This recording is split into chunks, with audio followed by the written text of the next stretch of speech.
1. Lars Schmidt. Grael is one of Brazil's greatest sailing names, an Olympic medalist in Seoul 1988 and Atlanta 1996 in the Tornado class, and part of a notable family of sailors like his brother Torben. 2. On September 6, 1998, in Vitória, Espírito Santo, he suffered the accident that would change his life and career forever. 3. That weekend, the traditional Vitória City Sailing Cup was taking place, with races held at Cambori Beach in the northern part of the capital. 4. Lars was competing in the Tornado class, an Olympic catamaran for 2 crew members, and was heading to the race area when tragedy struck. 5. According to news reports, a motorboat entered the restricted race area and collided with Lars's boat while he was approaching the starting line. 6. The vessel that entered the regatta area was commanded by businessman Carlos Guilherme de Abreu e Lima, a name that appears consistently in public and judicial records. 7. Records state that the speedboat, named Laguna, entered the area at high speed, in a prohibited zone, which decisively contributed to the collision. 8. The impact threw Lars into the water, and the propeller of the boat struck his right leg, causing massive laceration and severe blood loss. 9. The severity of the injury required immediate attention. The boat's driver took Lars to the shore, where he was rushed to a hospital in Vitória. 10. Doctors attempted to reattach the leg, but it was not possible. Amputation became inevitable. 11. During transportation and hospital care, Lars's heart stopped. He suffered cardiac arrest and later described a near-death experience, NDE. 12. In later television interviews, Lars recounted sensations typical of NDEs, such as an out-of-body perception and a feeling of peace and light. 13. Medical literature recognizes these vivid experiences during cardiac arrest as powerful psychological events, regardless of whether a supernatural explanation is given. 14. The accident sequence involved 3 main elements: invasion of the regatta area by a speedboat, collision and catastrophic injury by propeller, and circulatory collapse with cardiac arrest. 15. In the sports world, the shock was immense. Brazil had lost one of its leading contenders to continue competing in Olympic cycles after Atlanta 1996. 16. Public reaction was matched by a strong medical response: hemorrhage, control, stabilization, multiple surgeries, and early rehabilitation for amputees. 17. Legally, the case unfolded in 2 fronts: criminal to determine liability for piloting the boat, and civil for damages and pensions. 18. In the first criminal ruling, the driver was convicted of negligent crime, without intent, with a light sentence. However, the Espírito Santo Court of Justice overturned this. 19. The court reclassified the conduct as dolo eventual, when the perpetrator does not directly intend the result, but consciously takes the risk of producing it. 20. In 2007, Brazil's Superior Court of Justice upheld this interpretation, consolidating the understanding of dolo eventual in the boat's piloting that injured Lars. 21. The sentence of 3.5 years could be replaced with community service, as allowed by Brazilian law for penalties in that range. 22. In civil court, rulings established a multi-million compensation and a lifetime monthly pension for Lars, updated over time in successive rulings. 23. Judicial understanding emphasized aggravating factors, such as piloting, in a restricted area and signs of alcohol consumption. 24. In nautical safety discussions, the episode became a recurring example in debates about regatta perimeters, buoy marking, and the policing of motorboats in sporting zones. 25. On a personal level, the post-accident period was one of great trial. Lars underwent rehabilitation for transfemoral amputees, prosthetic adaptation, and general physical reconditioning. 26.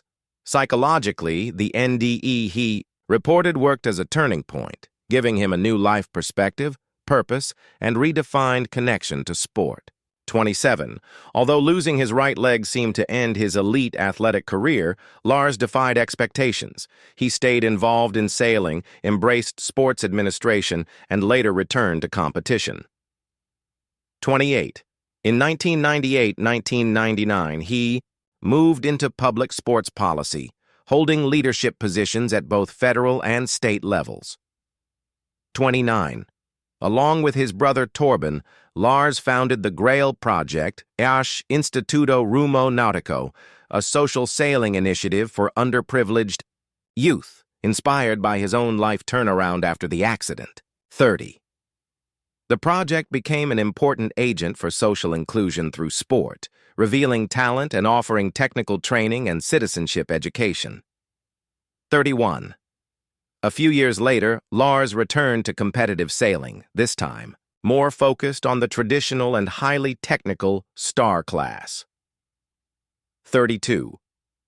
By 2006, he was again showing strong results in national events, proving that technical expertise and tactical intelligence can overcome physical limitations. 33. In 2015, he achieved post-accident glory, becoming star-class world champion in Argentina alongside crew member Samuel Gonçalves, a former student from the Grael Project. 34. The 2015 victory had deep symbolism. The man who nearly died at sea returned to the top of the podium with a sailor trained in his own social program. 35.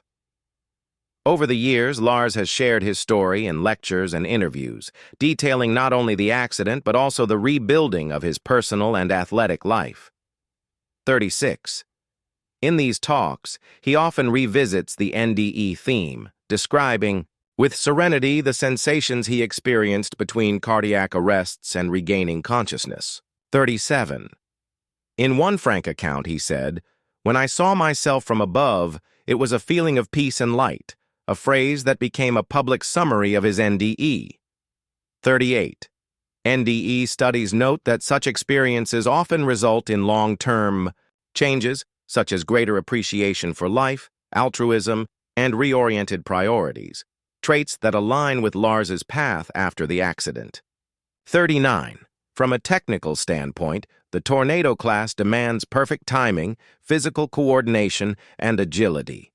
Losing a leg required Lars to relearn trimming, movement, and balance on board. 40. His adaptation included functional prostheses for movement on land and optimized movement patterns on the boat for tacking, sail adjustments, and weight distribution. 41. Public reaction to the accident also influenced rules and discussions about punishment for boat drivers in sports areas, often citing the Lars Grael case when discussing dolo eventual in maritime traffic. 42. In broader legal terms, Brazil's superior court rulings on dolo eventual in risk situations, including vehicle driving, reinforced the precedent set by his case. 43. The civil history includes a lifetime pension and substantial damages, acknowledging the physical, moral, and financial losses suffered by an elite athlete. 44. Media coverage of the accident is consistent. Invasion of the regatta area, Camburi Beach, second day of competition, collision en route to the race line. 45.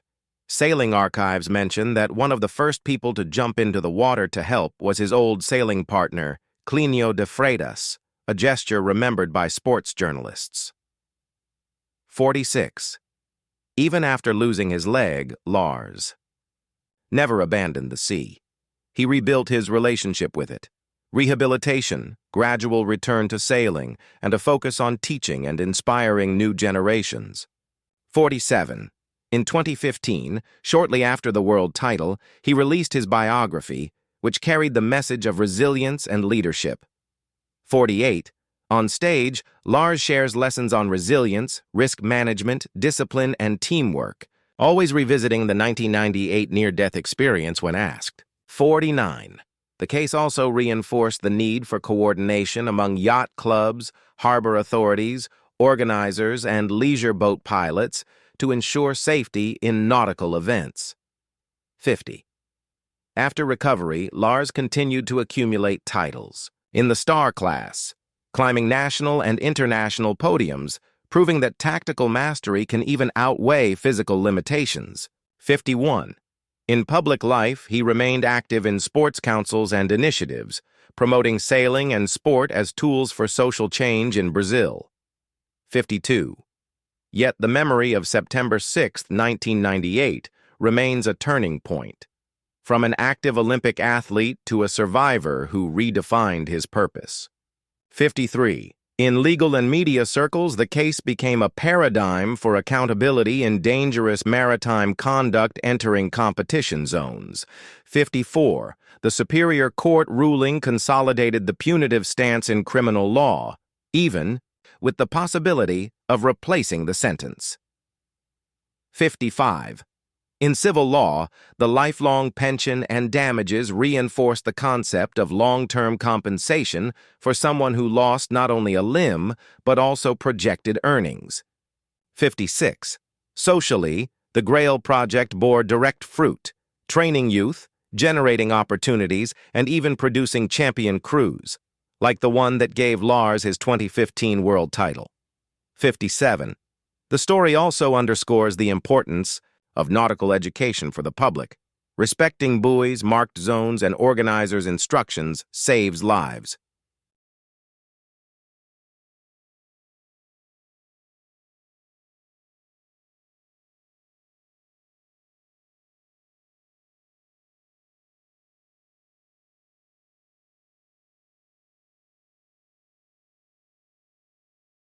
'58. In the sailing community, Lars's comeback became an inspiring legend. A champion who returned to the top after amputation and NDE without losing his tactical elegance. 59. In terms of legacy, he became a symbol of trust in Brazilian sport, both for his achievements and the way he conducted his life after trauma. 60. Each public appearance recalls this thread: skill, courage, pain, rehabilitation, justice, and finally, victory. Both, on and off the water. 61. Recapping the timeline. Before 1998, Lars was already a two-time Olympic bronze medalist. On 09, 06, 1998, the Cambiri collision occurred. In 2003, the civil case advanced. In 2007, the Dolo eventual ruling was upheld. In 2015, he became star-class world champion. 62.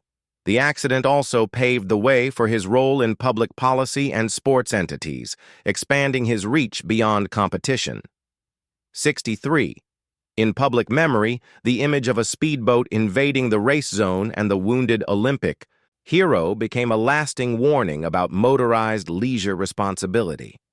64. The case helped strengthen Brazil's debate on dolo, eventual in vehicle driving, whether on land or sea, when there is conscious disregard for safety rules. 65. In Vitória, the City Cup continued, but always with the memory of 1998 as a hard lesson about perimeters and enforcement. 66. Beyond titles, Lars solidified his reputation as a reference for sports ethics, education, and hope, as frequently highlighted in reports and books. 67. From a health perspective, his journey shows that amputation is not the end of performance. With technology, adaptation, and training, high performance is still possible. 68. His NDE story also sparked public conversations about science, spirituality, and survival, always respectfully and without dogmatism. 69. Today, the 1998 story is told alongside that of 2015, from near death to a world title, a life arc that few sports biographies can match. 70. In short, Lars Grael's near-death story is one of a brutal accident.